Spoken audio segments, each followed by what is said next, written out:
left this lane at all, and Crit has checked, like, he's stolen the top water rune, he checked the top rune at 6 minutes, and he took his own battery. Like, he's been MOBA around, and they haven't gotten anything out of it in bot lane for Undying.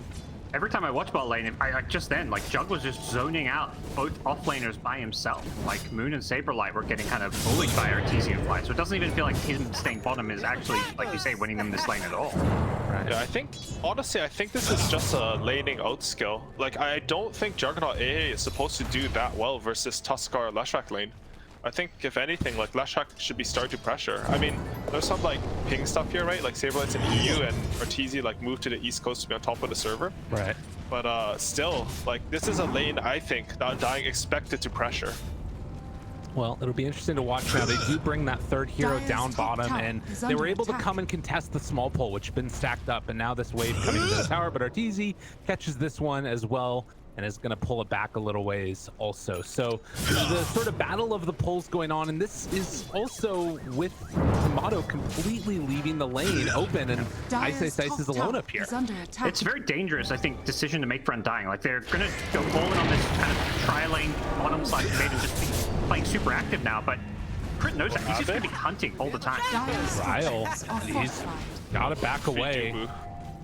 I mean, Abed is just playing with no fear at all. Literally everybody is around him with the exception of the Lesh, and jumps in, finds the kill onto Dubu, and then Remnants away in the same breath. Really, that was fancy. He got the damage of both Remnants. Like, he wouldn't have killed him because he had range drop, but he hit both of them. And Saber actually, like, the thing about this game is, like, I don't see how Undying can play the map without bottom lane winning. Like, their entire game plan is contingent on them winning the bot lane. Because, you know, Terrorblade, like, he can do fine versus Brute lane. I think it went a bit worse than I expected, maybe because he has an Abaddon 5 and it doesn't match up that well. But they're going to go even mid. Voidspur's going to be able to make some moves. But if you have a hero going to jungle, like, you need to have pressure on one lane.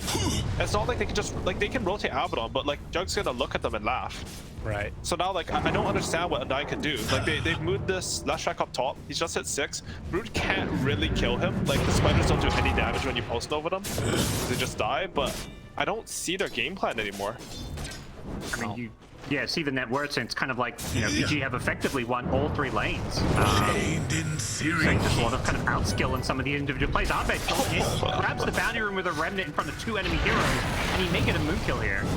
I mean, Remnants again, why not? You know, he doesn't have a ton of mana, but it's enough to kill Moon because literally nobody is moving over to help him. The chains, waits for it, sleight of fist again, and that's the kill as Saberlight goes down to Ice up top.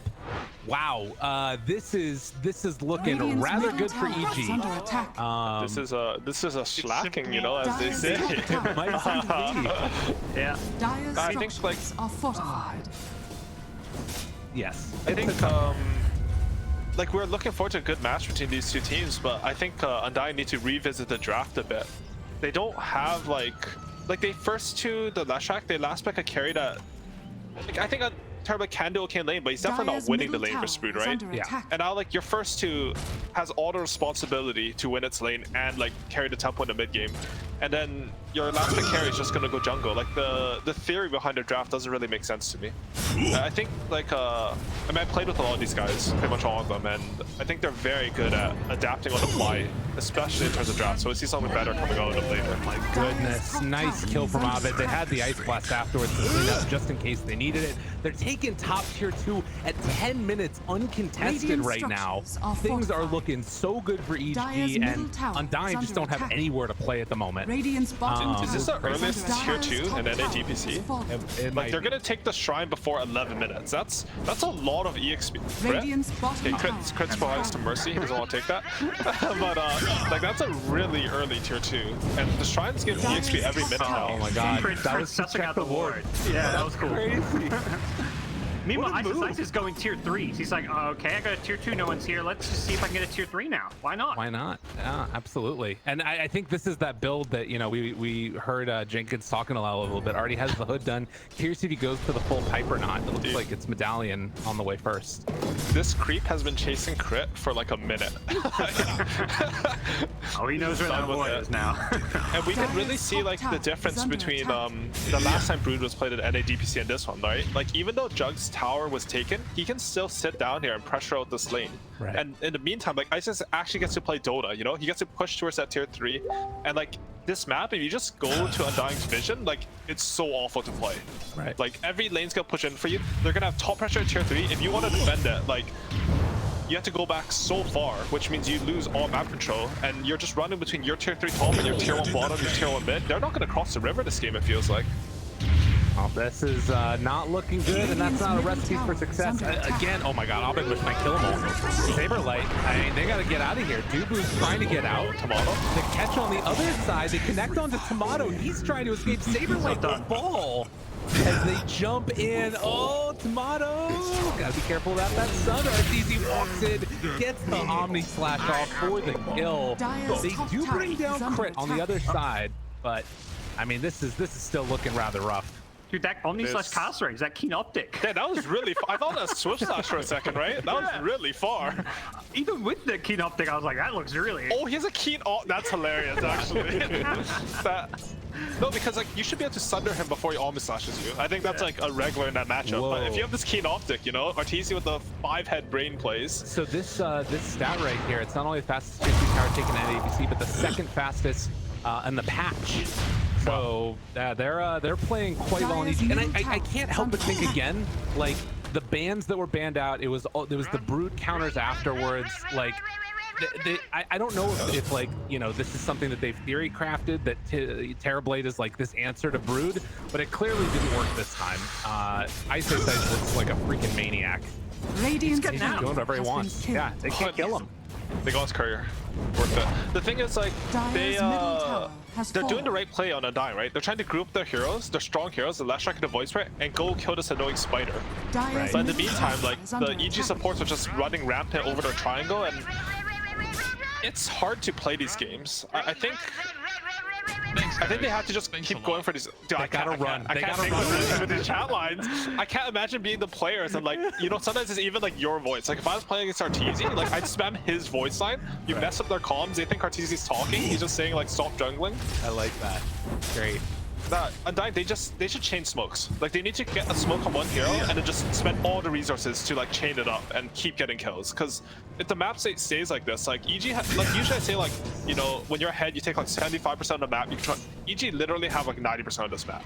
Like, yeah. Undying won't kill a single neutral creep this game, and you can't play Dota like that. Even in this area, like this triangle here, it's not safe. And down bottom, they go in and get the kill. That's what they needed. They really need this. They need to change smokes now. Like, they have no other way to come back in this game but to kill one hero and run at them while EG's weak. Easy with the line, I'm dead. I'm coming to Team Secret. I like it.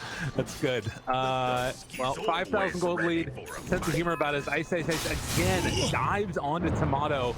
The whole host of spiders, and they're just keeping him stuck here in this tower at 1,000 HP now, 2-3. Like every time they leave, he comes back in. They do get this kill onto Moon, trying to take down Abed. He's so low. Can they kill him? They almost do. They finally bring him down, but it came at the cost of 3. And look up top. I mean, Ice is taking the tower. Yeah, this is terrible. This Terrorblade can't deal with this Brood at all. The third spell from Brood does magic damage, and Terrorblade very bad versus magic damage, as we all know. Oh man, trying to kill the spiders. Gets a couple of them, but it's so little gold now too. Yeah, Brood's a special slice of hell to deal with at this point in the game. And you surely, like, I mean, it's just not good for how you're progressing, and just also mentally not good. This outpost being controlled by EG is giving them just a continuous XP advantage the longer this game goes on as well. So I know that they are going to chain smoke and look for Ice once again. To get him, the bull is there. Snowball staying on. Flies, gets the ice blast, but is it going to be enough? Oh yeah, it's going to be enough when Abed comes in afterwards. Bryle now in some trouble, tries to back out, could go back in with an assimilate. Tomato's in the area as well. The metamorphosis popped, but Bryle getting chased through the trees, has a mana pool. Oh, he's eventually going to get ran down for the kill. Eazy cleans up, and Undying, they just have to back away. They can't do anything. Yeah, the other thing about that outpost, you can also TP to it, so they go and ice up top, and well, like 3-man TP, and suddenly EG have a nice 5v5 fight. And that was, I think that was a good fight start for Undying, right? Brau managed to find the Ancient Apparition and they killed him off. But yeah, so as you said, it's just too much. Map control this path, like if you lose a tier 2 this early, the enemy basically gets your tier 2 if they take that shrine. And all of a sudden, like you're lined on the map, they can't be pushed forward at all. EG, no, this is a free Roshan. How do you contest this? Once again, Roshan, like when they barrel down the lane, I don't think you can test them there either. The thing to me that seems so interesting about this is that I don't even know if they need to barrel down a lane. Like it feels like Ice is just keeping them stuck on this side up here, because if they ever like leave top lane, he just takes the tower, and then like you can't really, like if the other 4 players can play over on this side, and you know you're never really playing Dota anymore. Even if you're winning a fight in your triangle, you're losing your tier 3 tower. Sure. And the problem here is like they're so far behind that the 4-man of EG can easily fight them, right? Normally, if you have a Brood, you're like, you sort of have to 4v5. It's like basically playing with the techies at times. But not this game. Like EG's 4-man is so strong. They burst a hero reset, they will always win 4v5 in these fights.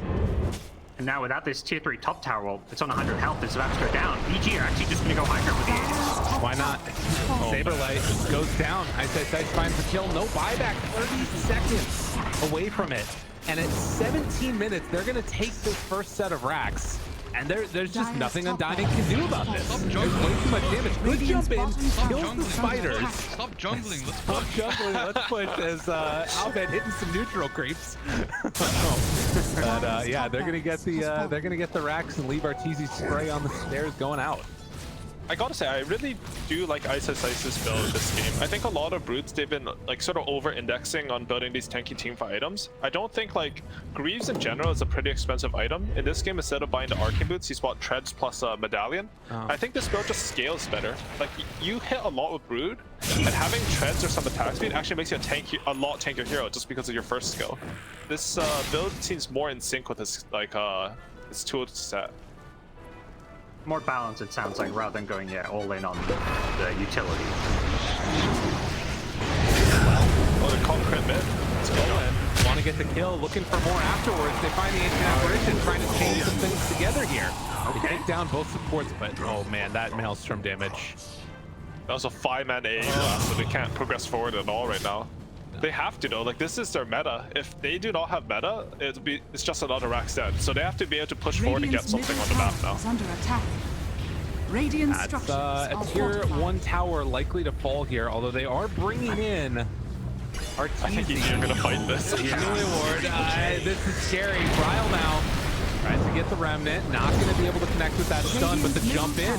Looking for more, don't give up anything for free. Arteezy still chasing, the Omni slash out, connects onto one, Ice slash afterwards, gonna catch Bryle, snipes him dead. The Yule Scepter to try and keep alive Bryle a little bit longer. Moon will manage to finish the TP out, but Bryle not so lucky. Stop jungling, let's Dyer's push. middle tower is under attack. You know, Undying, you can see, you know, they're doing the right moves. They're just way too far behind from this laning stage. Like making that 5-man aggressive smoke play mid, they go for the tier 1 tower, they get it with the Metamorph, but EG just able to come in and pounce with all their high-level, overly farmed heroes, and you know, a 10k gold lead, a Rax advantage at 20 minutes in is just too much, it feels like, for Undying to cope Dyer's with. middle tower is under I think the good moves on Dying are definitely there. Like they're showing that they are a team that compete with EG, but as you said, like they're just so far behind. Like I don't know how they're supposed to play this draft, to be honest. Right. Well, and you saw right there as well, most Brood played games is Ice number 3 right now, and has one of the highest win rates with it as well. You know, when this hero starts to actually become a viable hero again, these guys that have played a bunch of games on it, they start to become that much more deadly to play against and to draft against. And now, going in for a second set of racks at 20 minutes. Gets up to lift up, Ice Blast afterwards, gets applied to 4 separate heroes. Already going down, Tomato dropping down lower and lower to that Ice Blast.